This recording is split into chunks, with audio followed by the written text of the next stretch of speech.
수고하셨습니다. 다음은 존경하는 새누리당의 문정림 의원님 질의해 주시기 바랍니다.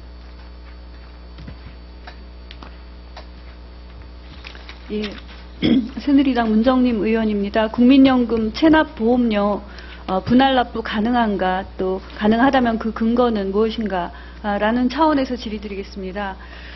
국민연금은 지금 2011년도 OECD 통계자료에 따르면 한국의 그 총연금 소득 대체율은 공적연금, 사적연금을 합하면 42.1%입니다. OECD 총연금 소득 대체율은 어느 정도 되는지 혹시 파악하고 계십니까? OECD는 63.6%니까요. 저희가 한 20% 이상 차이가 나는 거죠.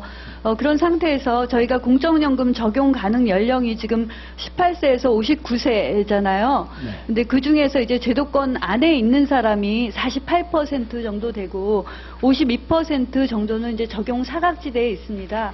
그래서 저희가 적용 사각지대에 있는 것을 최대한 줄여야 되는데 가능한 범위 내에서 우선 줄일 수 있는 게 어떤 거냐라는 차원에서 고민을 해봤습니다. 그랬을 때 장기 체납자가 있는데요. 106만 1000명 정도 됩니다. 앞서 다른 의원들께서 나쁜 의도로, 악의적인 의도로 장기 체납을 하신 경우도 말씀을 하셨지만 장기 체납의 경우에는 분명히 경제적으로 어려운 상황에 있어서 장기 체납을 하신 경우도 있을 겁니다. 그러한 경우에 국민건강보험과 같은 경우는 분할 납부가 있습니다. 근데 그 건강보험에서는 분할 납부의 제도가 있는데요.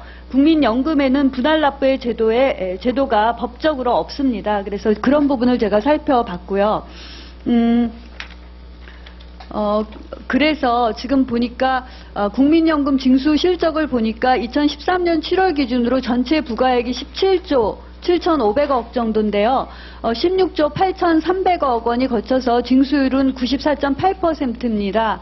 근데 그 중에서 1년 이상 장기 체납한 경우가 131만 건 정도 되고 체납액은 4조 6,549억 원 정도 됩니다. 그래서 4조 이상의 체납액을 거둘 수 있는 방법을 고민을 했고요. 국민연금 징수 실적과 건강보험 징수 실적을 비교해보면 징수율이 특히 지역가입자인 경우에 72% 정도 되잖아요. 직장가입자는 99%인데 그래서 여기서 차이가 많이 나고요. 건강보험 징수 실적과 차이가 많이 나는 것은 아까 이사장님께서 말씀해 주셨습니다. 건강보험의 경우에는 자기가 체납을 하면 당장 진료를 보는데 불이익이 있기 때문에 체납을 하는 경우가 덜한데 또 얼마 체납을 하더라도 이제 복구하려는 의지가 강한데 이거는 이제 그럴 요인이 굉장히 지체되어 있기 때문에 그런 부분이 있다라고 말씀을 하셨습니다. 그래서 그렇긴 하지만 제도권으로 들어오려는 의지가 있을 때 뭐 1년 이상, 뭐 2년 이상 이렇게 되면 액수가 크기 때문에 분할할 방법이 있겠느냐 이런 것이고요. 그래서 이제 장기 체납자의 감소 노력을 해야 된다고 봅니다. 그런데 보니까 지금 국민연금에 분할 납부를 하는 조항이 있나 보니까 체납한 경우는 없더라고요. 반납금 납부의 경우에 분할 납부한다든지 뭐 그런 경우가 있었습니다. 그래서 반납금 납부, 소급분 납부, 뭐 이런 항목을 통해서 분할하는 근거가 있었는데요. 이러한 경우에도 새로운 법 근거를 좀 만들 필요가 있다고 봅니다. 어떻게 생각하십니까? 아시겠지만 건강보험공단하고 통합 이전에는 지침을 통해서 체납보험료 분할 납부 제도가 운영되기도 했었습니다. 그러나 이제 지금은 지적하신 대로 그렇지 못하고 있는데 이 분할 납부 제도를 포함해서 효율적인 이 보험료 징수 대책은 체계적으로 마련할 필요가 있다고 생각을 합니다. 예. 지침을 마련했다는 뜻은 분할 납부의 제도 운용에 의지가 있다고 생각을 하시는 것 같고요.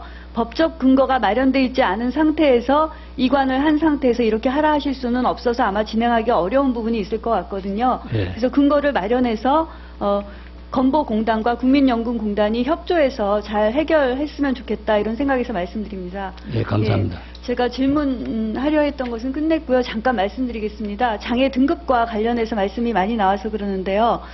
그 장애 등급 제도가 두 가지, 지금 관할하고 계신 게 지금 근로능력 평가에 의한 장애 등급 관할하고 계시죠? 네. 또 국민연금공단에서 장애 등급 또 하나 관리하고 계신 게 있나요? 예. 장애인 복지법에 의한 예. 장애 등급 관리하고 계시죠? 그렇습니다. 예. 장애인 복지법에 의한 장애 등급을 관리하고 계시고 또 하나 근로능력 평가는 어떤 법에 의한 그 장애 등급 평가를 기초생활보장법. 기초생활보장법이죠. 그래서 취지가 다릅니다. 잘 알고 계십니까? 예. 예. 장애인 복지법에 의한 장애 등급은 장애인 복지 혜택을 주기 위해서 장애의 종류와 장애 등급에 따라 그분들의 의학적인 상태 또 그분의 의학적인 상태를 파악을 해서 장애의 종류와 장애의 등급에 따라서 최대한 장애인 복지를 실현하기 위해서 만든 것이고요. 근로능력 평가, 그러니까 기초생활법에 의한 장애 등급은 기초생활수급자 1급, 2급 여부를 평가하기 위한 거기 때문에 기준이 다릅니다. 그래서 장애인 복지법에 의한 것은 순수하게 의학적 평가에 의해서만 등급이 정해지고요. 기초생활보장법에 의한 장애 등급은 의학적인 평가 플러스 근로능력 평가라고 되어 있는데 설문이라든가 일상생활 가동능력이라든가 이런 거를 하기 때문에 의학적인 평가와 뭐 사회복지사라든가 아니면 다른 분들의 평가가 또 이렇게 같이 행해집니다. 그래서 두 가지 성격이 다르다는 것을 알고 차이가 있다는 것을 조금 아셔야 될 것 같고요. 그 장애의 종류나 등급을 하는 것이 이것뿐만 아니고 여러 가지 있습니다. 자보에서 하는 맥브라이드법, AMF법 여러 가지가 있는데요. 그것을 굳이 꼭 통일해야 되는 것은 아니고 목적이 다 다르기 때문에 그 목적에 따라 정확하게 해야 됩니다. 그래서 이 법에선 이런데 이 법에선 이러냐 이렇게 하면 그것은 순수하게 장애인을 위한 게 아닌 것이 될 수도 있다고 생각을 합니다. 그리고 근로능력 평가에 의한 장애 등급법이 생긴 것도 지금 얼마 안 됐거든요. 그것도 6개월, 1년 굉장히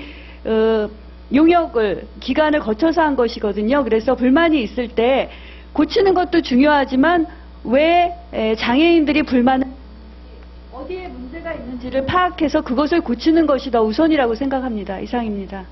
예, 감사합니다. 네, 문정림 의원님 수고하셨습니다.